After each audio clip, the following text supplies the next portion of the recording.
que estamos desarrollando, que comenzamos a desarrollar el domingo pasado, es acerca de la iglesia. Estamos hablando de la iglesia. Y cuando hablamos de la iglesia, bueno, hablamos de varios tópicos. Pero antes de comenzar, vamos a pedir al Señor en esta mañana que nos dirija, que nos guíe, que nos bendiga, y voy a pedir a alguien que nos dirija en una palabra de oración. Así que voy a pedir a Cristina, si es tan amable, nos puede dirigir el Señor. Amado Padre Celestial, te agradecemos por el día de tu paz. Gracias, Señor, porque podemos llegar contigo. Y gracias porque podemos reunirnos juntos en armonía para escuchar tu voz y tu palabra, Señor. Por eso esta mañana te pedimos que tú hables a nuestros corazones, nuestros corazones que podemos escuchar tu voz y que este estudio, Señor, realmente pueda llegar a nuestras vidas y pueda hacer cambios en nuestras vidas para bendición de nosotros, pero también para bendición de otros. Te lo pedimos en el nombre de Jesús. Amén. El domingo pasado comenzamos con este estudio que está en el libro de Fundamentos de la Fe y obviamente están los materiales de John MacArthur, pero también de alguna manera está puesto una parte en la que yo hago como un cambio, ¿no? O sea, pongo mi punto de vista en este lugar. Lo que voy a hacer es ponerle mute al celular, que me pide ponerle mute, bajador, porque si hay algo que molesta es el celular sonando en la reunión. Así que por lo tanto, chicos, a veces tranquilo. Muy bien. ¿Cómo es tu iglesia?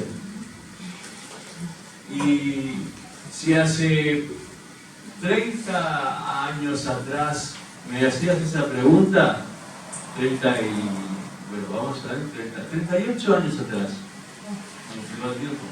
si hace 38 años atrás me hacías esta pregunta, ¿cómo es tu iglesia? Yo te decía, mi iglesia es muy linda, está pintada, tiene ladrillo, tiene una pared con toda una caída de un agua que viene, hay un bautisterio, tiene unos bancos grandes, pullman de color naranja, tiene unos pisos que brillan tremendamente, tiene todas piedras najas alrededor del púlpito.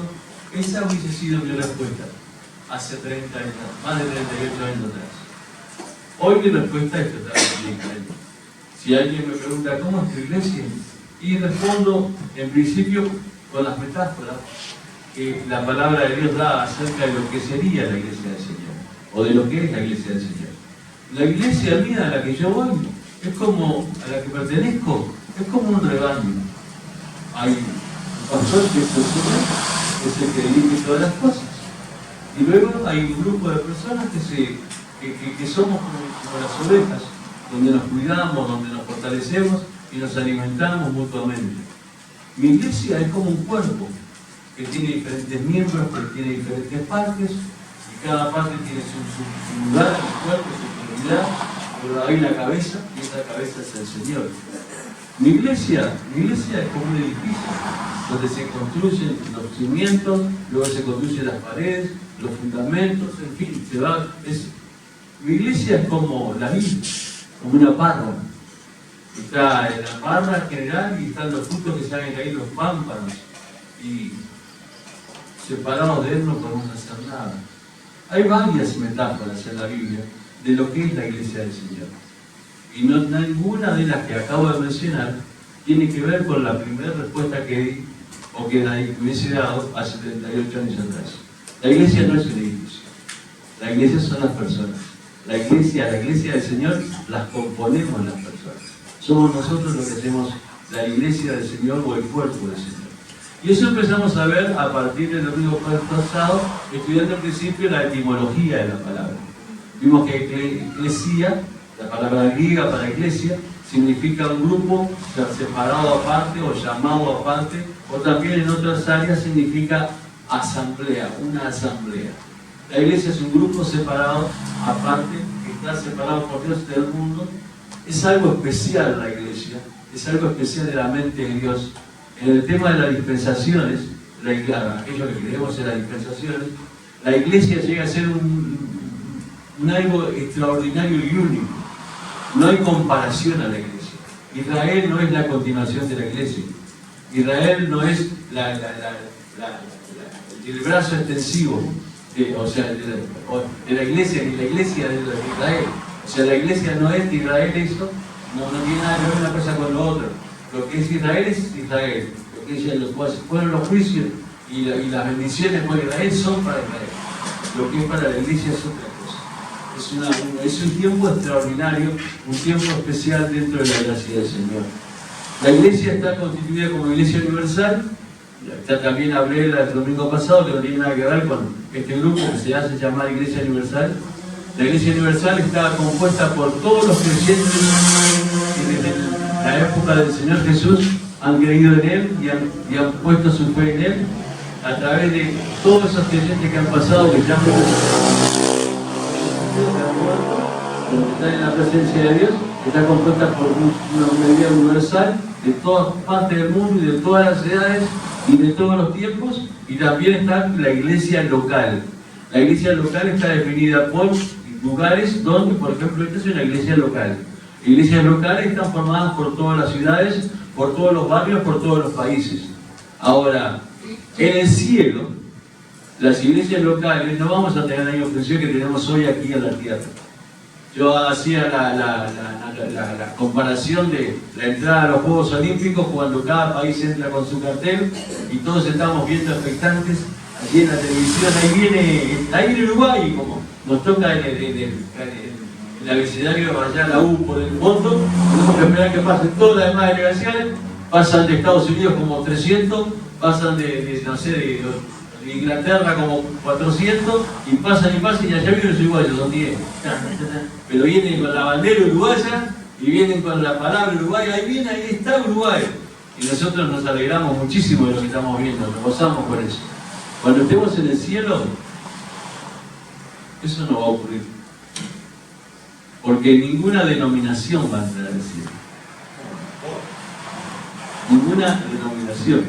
Ningún grupo denominacional entrará en el cielo. Solamente entrarán los redimidos por la sangre del Señor. Solamente entrarán los que han sido lavados y limpiados en la sangre del Cordero.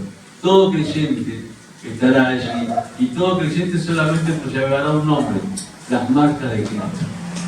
Al Señor Jesucristo, al que vive por siempre y por siempre reinará. Estaremos en alguna manera magnificando su nombre. Iglesia local y iglesia universal, hablamos que la iglesia está para enseñar, para tener comunión, para orar, pero por supuesto está para predicar, compartir el Evangelio del Señor Jesucristo. La iglesia del Señor está para llevar la palabra de Dios a todas las naciones. Y empezamos a ver el domingo pasado acerca de cómo construir una iglesia. Cómo construimos una iglesia. Y vimos en 1 Corintios capítulo 3, versos 10 y 11, y en Hechos 4, 11, cómo se pone el cimiento de la iglesia. Vayan anotándolos porque no los vamos a leer. Vimos entonces cómo poner el cimiento de la iglesia. El cimiento está bien claro. Es el Señor, como lo vimos en la palabra de Dios, como lo estuvimos estudiando el domingo pasado. También vimos el domingo pasado que en la construcción de la iglesia del Señor hay que alinear las piedras vivas con la gran piedra angular. 1 Pedro 2, 4 al 6, estuvimos viendo allí en ese pasaje que las piedras vivas somos nosotros, somos las piedras del Señor, y vamos alineándonos, fundamentándonos con la piedra angular. Pero también vimos que en la construcción tenemos que unir las piedras vivas. Y vimos Romanos 14, 19, Romanos 15, 2 y Efesios 4, 16. Vimos todos estos versículos hablando de la importancia de la unidad de las piedras vivas. ¿Y qué hace a la unidad? ¿Cuál sería el pegamento que deben tener estas piedras vivas? Por ejemplo, para poner estos bloques aquí, en este edificio, tuvimos que usar el cemento, ¿no? Tuvimos que coordinar con mezcla. Bueno, ¿cuál es la mezcla que une las piedras vivas de la iglesia del Señor? Y vimos que, por ejemplo, el amor es una mezcla perfecta.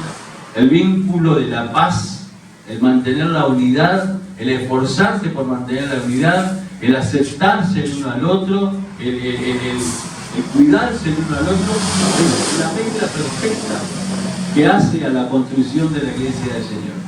Por eso muchas veces entramos en determinados lugares que hay un grupo de cristianos pero no vemos estas características, porque no están usando la mezcla perfecta, que es el amor que cubre multitud de pecados. La caridad del amor cubrirá multitud de pecados.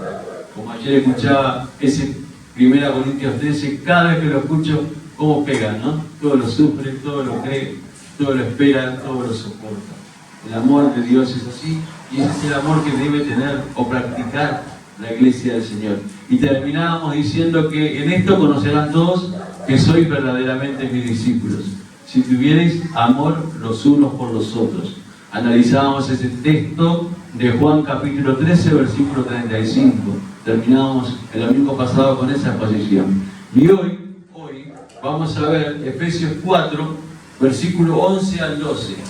Vamos a ver el cuarto paso para la construcción de una iglesia viva y eficaz.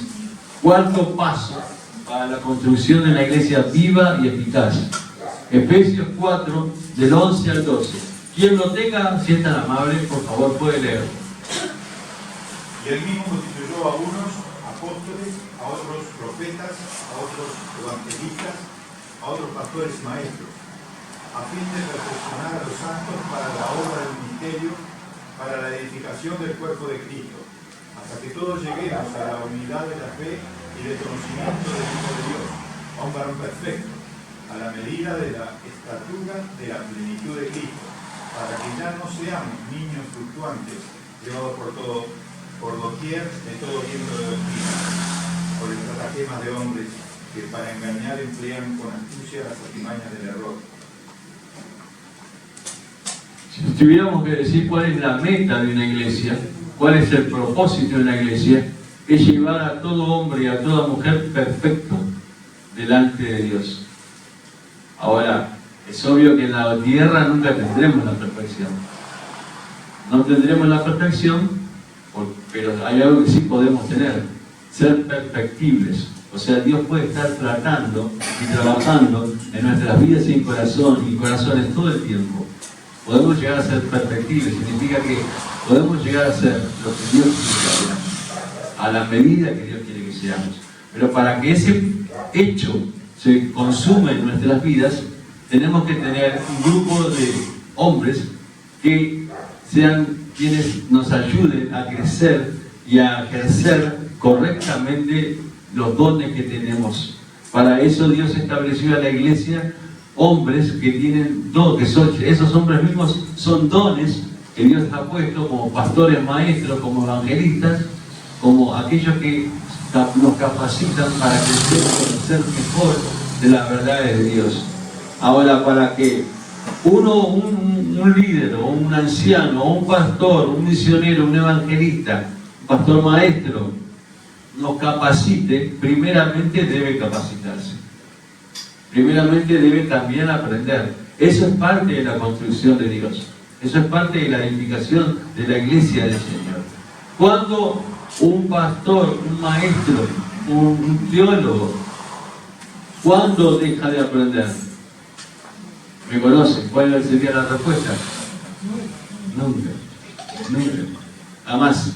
Por más que hayas hecho 6 años de seminario teológico, por más que te hayan dado una licenciatura en máster de teología, nunca dejes de aprender.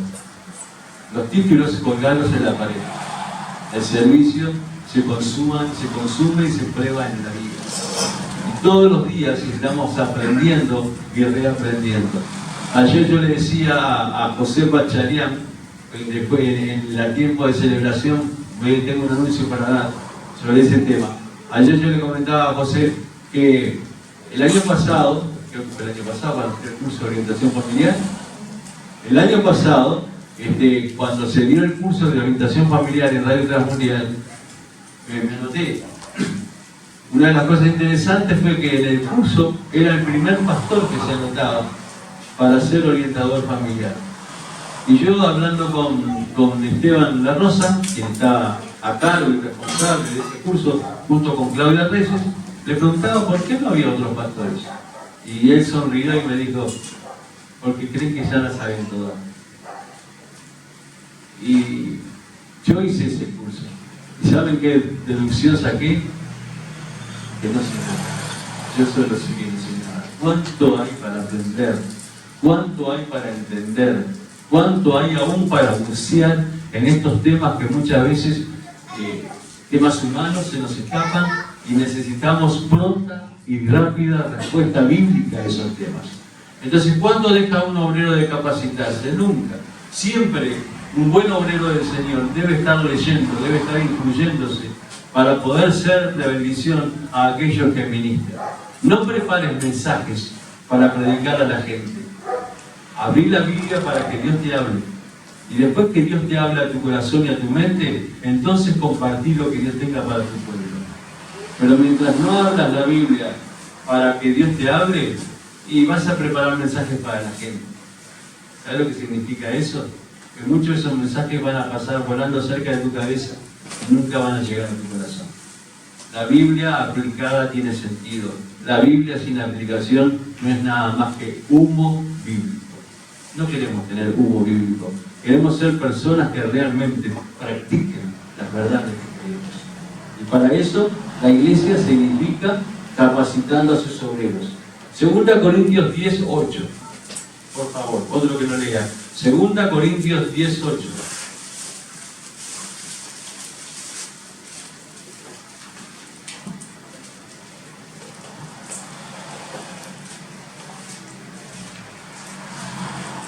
Aunque me gloríe algo más todavía de nuestra autoridad, la cual el Señor nos dio para edificación y no para vuestra destrucción.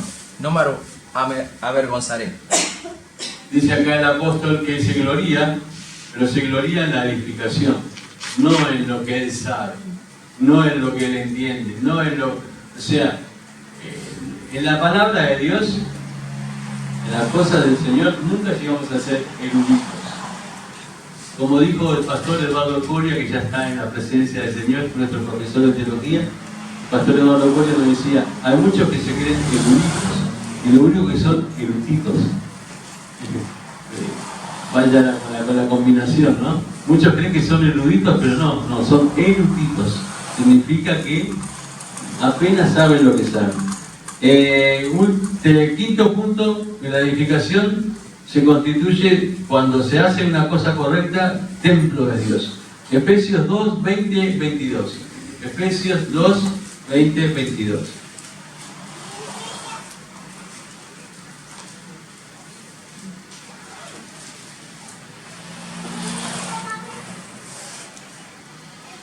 ¿Quién lo tiene, por favor? Edificado sobre el fundamento de los apóstoles y profetas, siendo la principal piedra del ángulo Jesucristo mismo, en quien todo el edificio, bien coordinado, va creciendo para ser un cuerpo santo del Señor, en quien también sois juntamente edificados para morada de Dios. Es posible ignorar una persona, el comentario de una persona. Es imposible ignorar el comentario o la presión de 10, 20, 30 personas. Por eso cuando en los tiempos sindicales se intenta hacer ver al gobierno determinada realidad, se intenta manejar el mayor grupo, porque es posible ignorar a una persona, es imposible ignorar una manifestación. En la Argentina, que tanto la sufren las manifestaciones por cualquier cosa, y vos ves escuchar a los hermanos quejarse de eso, siempre están los famosos piqueteros. Entonces no los podés pasar por arriba, pero ellos te piquetean en cualquier lugar, en cualquier puente, en cualquier acceso, ellos siempre están ahí y los ves, es imposible no verlos. La iglesia del Señor es algo similar. De pronto el testimonio de uno puede ser descartado. No, pero, viste, te dice eso, pero viste la vida de él, o viste la vida de ella. No tiene nada que ver, o sea, no, es posible que se menosprecie a una persona. Es imposible menospreciar un cuerpo. Es imposible menospreciar un grupo, porque un grupo hace impacto. Donde hay un grupo bien formado y bien identificado con el Señor, dice que la fortaleza del Señor está allí edificándose y está la morada porque es templo del Espíritu Santo. Cada creyente es templo del Espíritu Santo. Imagínense como cuando cada creyente está unido y fortalecido uno con el otro, el impacto que puede hacer en una sociedad, en un país o hasta en un continente. En estos momentos en la Argentina, en Río Cuarto, en Córdoba, está la conferencia misionera nacional. Están nuestros jóvenes allí, Ramiro y Samuel, impactados por lo que están viendo. ¿Por qué? Porque durante mucho tiempo solo vieron el grupo que estaba acá. Ahora se sienten parte de una familia mucho más grande. Y están escuchando expositores que les están abriendo la cabeza y los ojos de una forma extraordinaria. Cuando vuelva van a venir con toda la polenta. Hoy Ramiro tenía que dar ante 300 personas, que fue el grupo que quedó de la conferencia, todos los demás se volvieron a su casa. Son las iglesias de Río Cuarto, Córdoba, solamente las que iban a estar. Y hoy tenía que dar el informe de agosto de la conferencia juvenil que van a estar participando los jóvenes, tanto de Uruguay como de Argentina, de Brasil y de Chile. Y tenía que dar el informe, porque ellos fueron quienes la crearon. Y dice que estaba medio petrificado de tener que hablar ante 300 personas. De pronto una cosa es hablar acá, pero pasar ante un gran público como que te cohíbe, ¿no? Bueno, eso es parte de pertenecer a una gran familia, es parte de fortalecerse una gran familia. No hay cosa mayor que la familia de Dios. Y cuando estás deprimido, cuando estás desanimado, cuando estás angustiado, cuando estás pasando por un problema, cuando estás pasando por una necesidad, cuando estás, qué lindo saber que del otro lado hay gente que está orando por vos, o que le importás, pero que le importás de verdad, que le interesás de verdad, y que está atenta a tu situación. Es hermoso pertenecer a la familia de Dios. Y mi último punto dice que cuando terminamos de edificar la iglesia del Señor, necesitamos establecer orden en la casa de Dios. Ahora vamos a ver cómo se entiende esto. Acá, en el edificio o en dónde. 1 Timoteo 3, 14, 15. Orden en la casa de Dios. 1 Timoteo 3, versículo 14 y 15.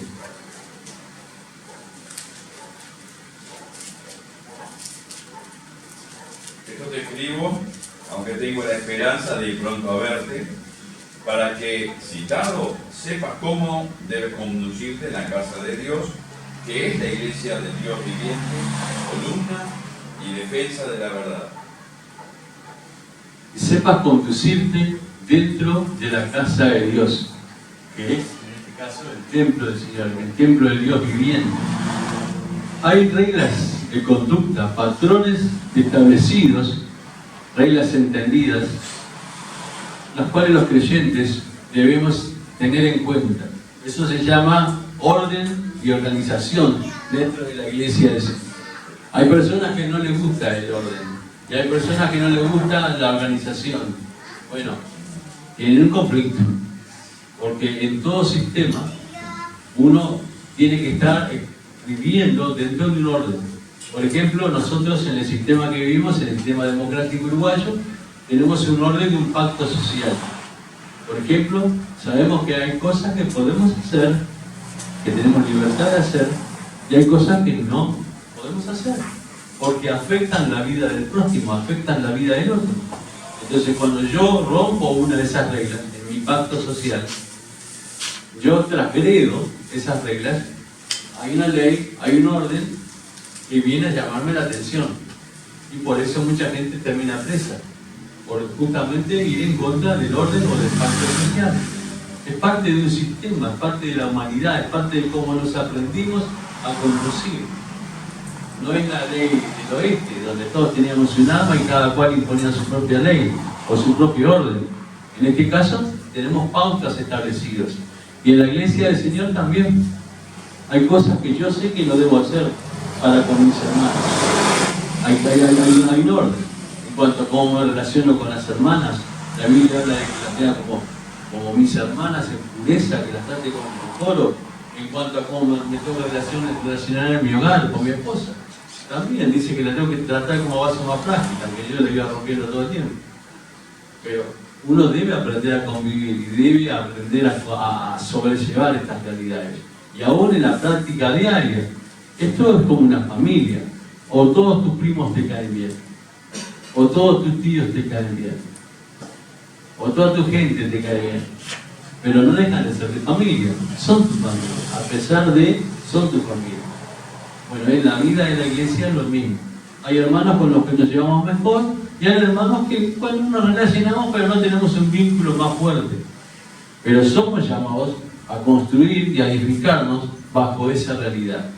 Y para eso hay orden, hay reglas o hay patrones de conducta que deben ser respetados y custodiados para un buen relacionamiento entre los hermanos. El chisme no existe, el hablar por atrás no existe, la ofensa no debe existir, el agravio no debe existir, la mala reacción, la ira, toda aquella cosa que va en contra de una buena relación entre hermanos no debe existir. Debemos ponerla bajo la autoridad del Señor para que nos corrija, para que nos amolde, para que nos haga más humildes, para que nos haga más comprensivos, para que nos haga más sencillos, para que aprendamos a vivir en armonía. Cuando llegamos a tener una iglesia construida bajo estos parámetros, 6 parámetros que he dado, llegamos a tener no una iglesia perfecta, una iglesia perfectible, pero que de alguna manera se parece muchísimo a la iglesia en la que Dios realmente quisiera estar habitando y ser parte de ella. Imagínate si Jesús hoy volviese a la tierra y pasa por acá y alguien como Carlos Pereira, que siempre estaba ahí en la puerta, lo invita a entrar. Imagínate, y el Señor Jesús entrará. Se sentiría orgulloso de nosotros.